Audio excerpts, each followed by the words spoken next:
Hello, and welcome to a brief overview of the GAC and Squad Arena crystal income changes. And basically, what do they mean to different players?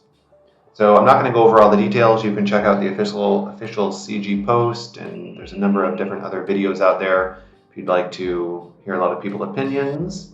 All I'm going to do here is cover the basics and what it actually means from a crystal perspective to a number of different players, and we'll go over some scenarios. So first of all, this does not impact Fleet. This is just Squad Arena. They will, after the change in a couple of weeks, there will no longer be any crystal rewards from Squad Arena.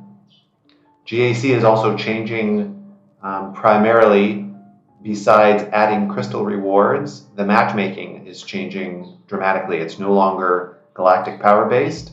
It's based upon the win-loss record of each player and the players who you play against. So a traditional bracket ladder system for people who play other competitive sports. So in terms of crystals, there's a number of different places where GAC will give crystals. There's a daily prize that's based upon your league and division. Winning or losing gets you crystals. The end of the event, which is basically the 3 rounds each week, so 4 total events in a GAC season. And the end of the season, you also get crystals. So no matter what, you will get some crystal income. No matter what you do, as long as you join GAC, you will get the daily crystal reward. You could theoretically not play, and you would still get, for losing each of the GAC rounds, you're going to get some reward as well. So let's actually go look at some of the specifics. So the first image we have up here is a very cool table from Fatalorian from GAC Lab. They're an awesome group of people. I'll put links down below. So it's a bit confusing at first, but the important thing to look at is along the top, it says the total, 12-0, 11-1, 10-2. So this is the win-loss record for a season. And this just shows the top 2 leagues. By the way, the change is now a league is what we currently think of a division. So league is Kyber, Erodium, Chromium, etc. And the 1, 2, 3, 4, 5 are just the different layers within the different levels within that league. So Kyber 1 is the top 10% of the players in Kyber. Kyber 5 is the bottom 10% of the players. And probably Kyber 4 is 20%, Kyber 2 is 20%, and Kyber 3 is 40%. Pretty traditional ladder bracket systems. Now here you can see, this is again looking just at crystals. So if it's green, this is showing that compared to the current system, they put a little legend up top, you get more crystals than you would by placing first every single day in current Squad Arena. So a decent chunk of the Kyber players will get first. If you have even a 5-7 record in the top part of Kyber, you'll get first.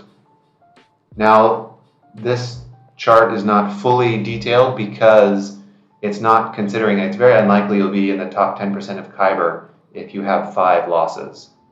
Doesn't make a lot of sense. You'll probably drop to like the 2nd division, Kyber 2, or the 3rd division, Kyber 3. But the summary is essentially looking at the net crystal income. I'll also point out that if you have a 6-6 record here on the far right, the little table, average per day, the 303 crystals you'll average per day is still like getting into the top 5 in Squad Arena.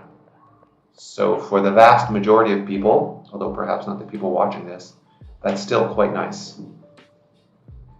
Anyway, to sum it up, if you have a winning record and a high GP, well, over winning record and over, let's say, 5 million GP, nothing is really going to change. In fact, it'll be a net positive. But this is a bit confusing, a bit complex. So let's go to the next one and look at it in a bit more. We'll do a few simulations here. So first of all, I have over on the right-hand side now the Squad Arena income. So this shows you first, second. You can see it in game easily, but just for a reference for the day, and then if you look at a 30-day period, a month. So let's look at these 5 different simulations. I think most people watching this will fall into one of these, or at least close enough. So,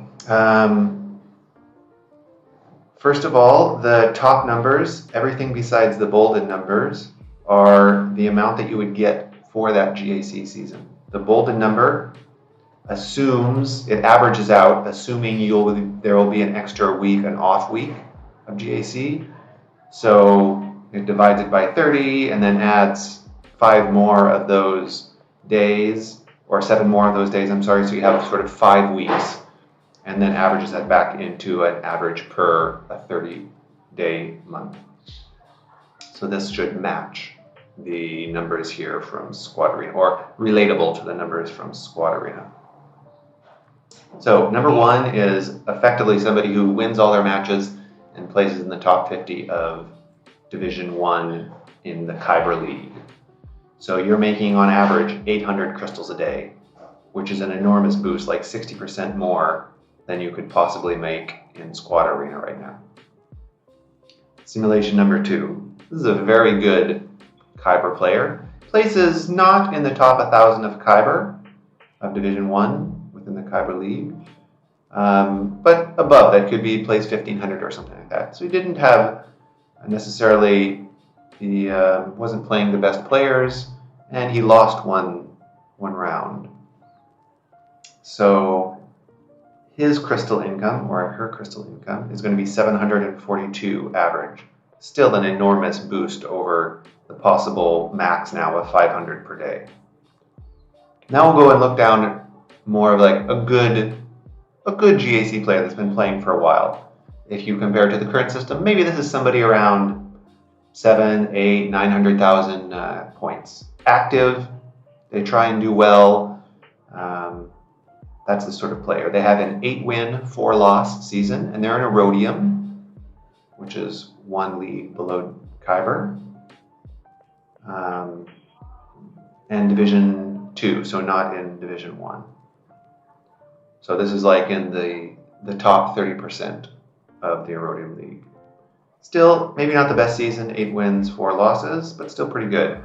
They're making average amount of crystals of 423, which is sort of somewhere in between 2nd and 3rd of Squad Arena if you compare it to that.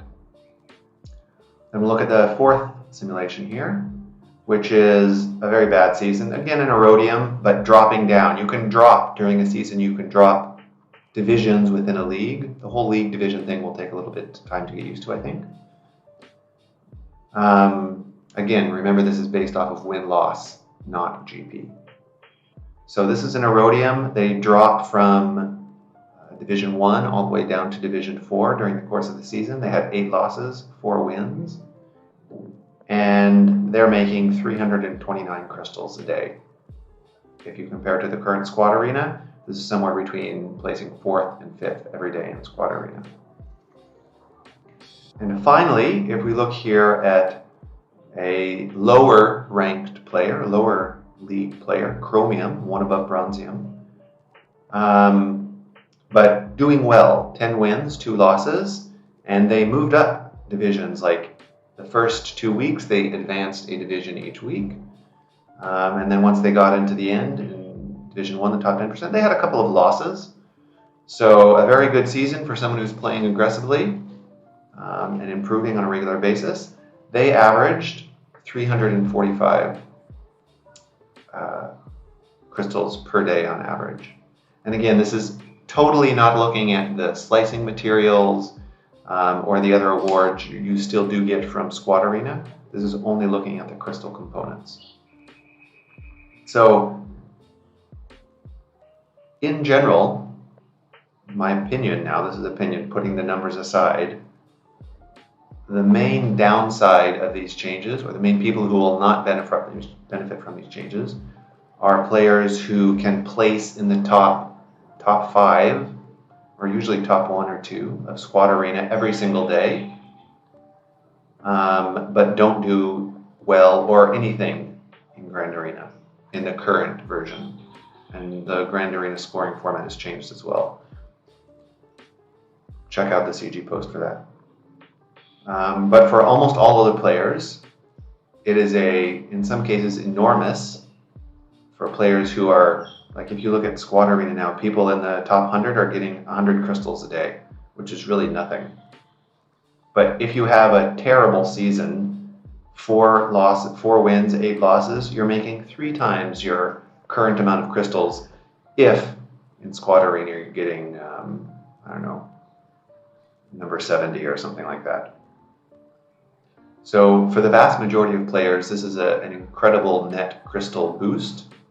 And if you actually do well in Grand Arena, it gets much better. So that's my opinion. I think there's a lot of benefit here for the players, for the majority of the players. There's still a lot we don't know.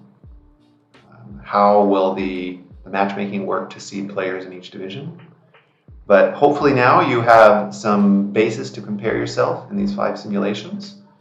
If you do want to ask me more questions or talk with other people who love GAC, feel free to check out the Discord, check out the GAC Lab guys, and I hope you learned something. I hope you enjoy GAC. Cheers.